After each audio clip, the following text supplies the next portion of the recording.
Camille Brunel, bonjour. Bonjour Yolène. Alors, je montre Je est un animal, c'est votre dernier ouvrage chez Ulmer pour repenser la rencontre avec les animaux. Donc, je suis ravie déjà de vous rencontrer parce que depuis le temps que vous écrivez sur les animaux. Alors là, dans votre livre, vous dites « Arrêtons le mystère animal ». Les animaux sont aussi des gens. Ouais. Alors ça m'a intriguée parce que je me dis qu'en même temps, c'est intéressant la différence des animaux. Qu'est-ce que vous voulez dire ? C'est le sens de la réécriture du titre, qui est à la base « Je est un autre » et qui devient « Je est un animal », parce que j'ai l'impression que l'animal est devenu un symbole d'altérité. Et à force d'être un symbole d'altérité, on l'a mis trop loin de nous.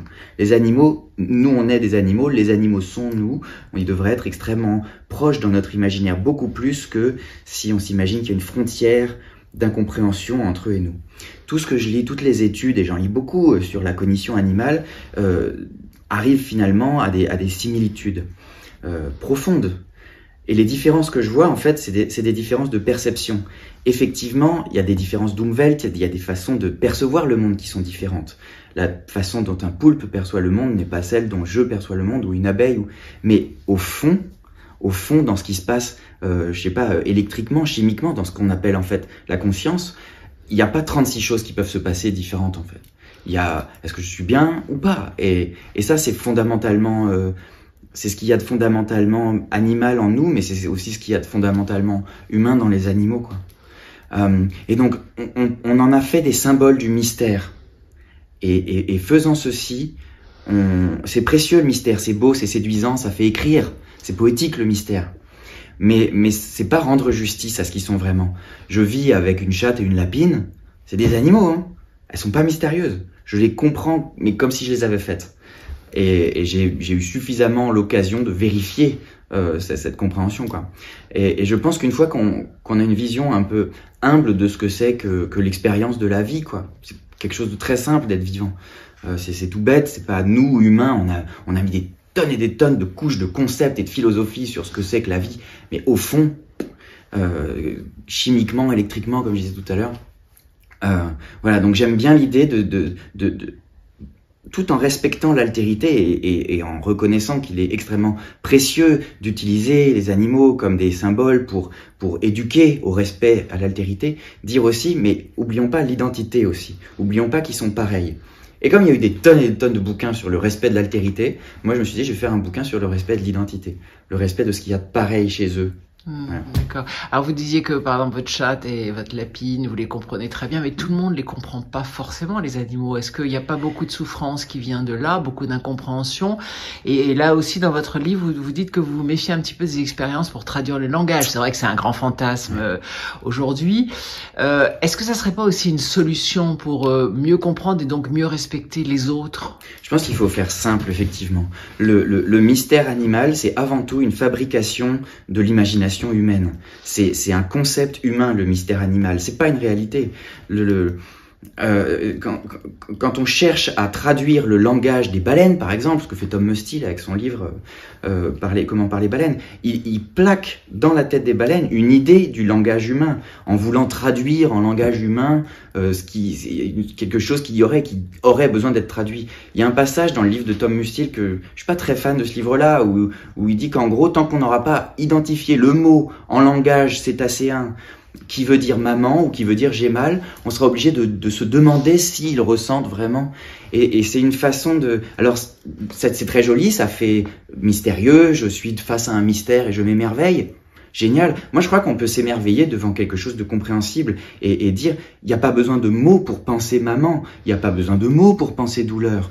Et donc, les expériences humaines sont très souvent des fruits de l'imagination qui cherchent à s'assouvir, quoi, qui cherchent on cherche des extraterrestres. Bon là pour le coup on en trouvera peut-être un jour, mais j'ai l'impression qu'on cherche quelque chose, on cherche trop en fait chez les animaux. C'est hyper simple ce qu'il y a chez eux et on le connaît déjà. C'est la recherche du bien-être, c'est la recherche de la compagnie, c'est la recherche on veut jouer, on veut voilà.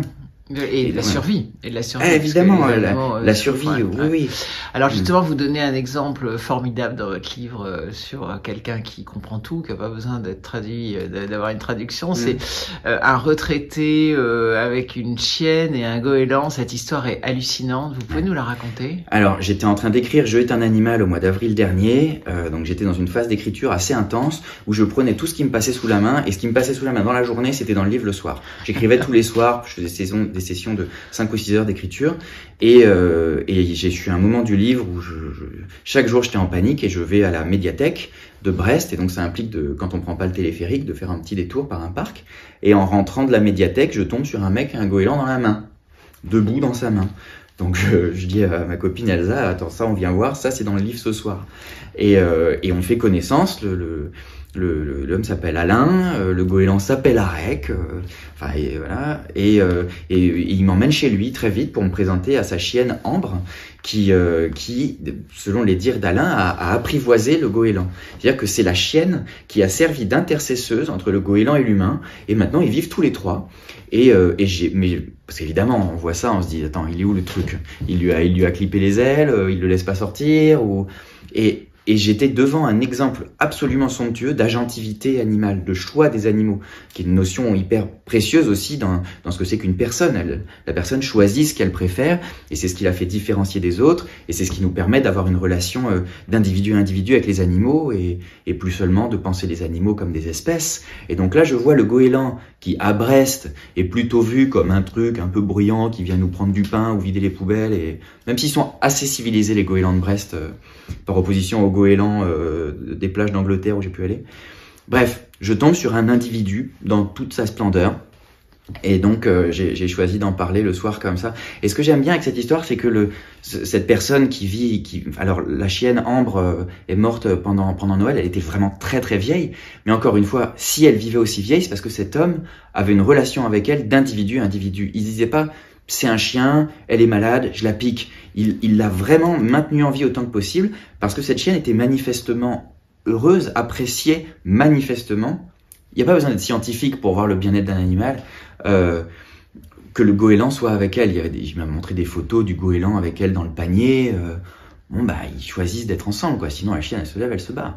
Oui, ce qui est étonnant, c'est que c'est elle qui ramène les animaux, parce qu'il n'y a pas que le goéland, voilà. Il y a des photos d'elle avec une tourterelle. Enfin, il y avait à la fois l'idée de l'individualité du chien, qu'on est plutôt enclin à accepter facilement, parce qu'on fréquente les chiens depuis 30 000 ans, et du coup... on a bien vu qu'ils étaient, je sais plus si c'est 30 000 ou 15 000, on vérifiera, mais depuis des milliers d'années.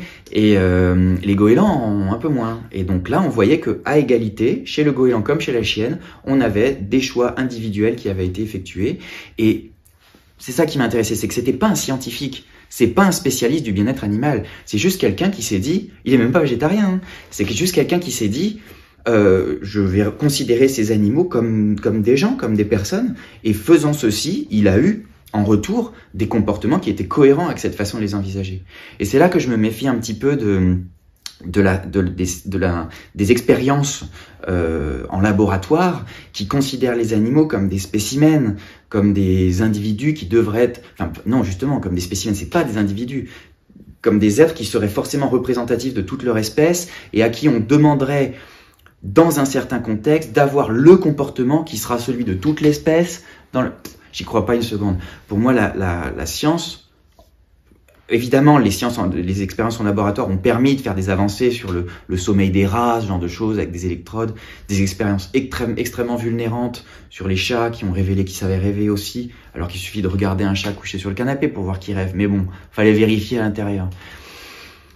Je pense que cette partie de la science a fait son temps, a rendu service et que maintenant, on apprendra beaucoup plus en étant dans la relation interindividuelle avec les animaux. Pour ça que, par exemple, j'aime beaucoup le travail que font les cétologues parce que François Sarano, il les connaît, les cachalots avec qui il plonge. Il les connaît, les requins avec qui il plonge au large de la Basse-Californie.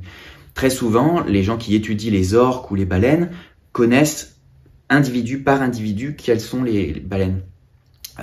C'est l'école Jane Goodall, quoi. Absolument. Jane Goodall qui a fait faire un bond de géant à la science. Pourquoi? Parce que au lieu de regarder les singes avec des jumelles à 15 km pour surtout pas interférer, elle est allée leur parler. Et ce que je veux dire, c'est qu'on va s'intéresser à ces animaux comme à des peuples avec des cultures et s'émerveiller des cultures qu'ils ont, mais pas s'émerveiller de leur capacité à avoir des cultures. On est encore, j'ai l'impression, et c'est pour ça que j'ai écrit le livre, enclin à nous étonner de voir les animaux faire des choses. On se dit, ah bon, il peut faire ça? Mais c'est incroyable. Ah bon, ils savent faire ci, faire ça? Et on se comporte en fait en éthologue. On étudie leur comportement et quelque part, on cherche les comportements. Et moi, j'aimerais qu'on se comporte avec les animaux en ethnologue, c'est-à-dire non plus nous étonner qu'ils puissent faire les choses, parce qu'évidemment qu'ils peuvent, ils sont extrêmement intelligents et ils sont conscients comme nous, et voilà. Mais s'étonner juste de ce qu'ils font, sans passer par la case s'étonner qu'ils en soient capables. Parce que ça, finalement, c'est assez réac, quoi. Merci.